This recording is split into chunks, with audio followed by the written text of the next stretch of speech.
Welcome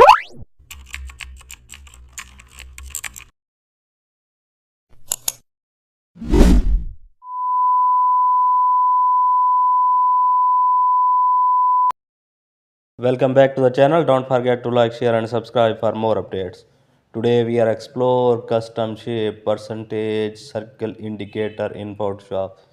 Create a new document in Photoshop, select the custom shape tool and choose a circle shape from the shape picker. Now draw a large circle in the center, change fill color to light gray and duplicate the circle using Ctrl plus J.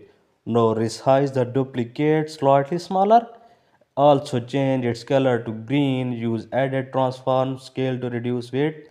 This creates a progress look, add percentage text in the center text using move tool around both shapes properly, zoom in to refine edges, check balance visually, progress indicator looks modern, custom shapes complete.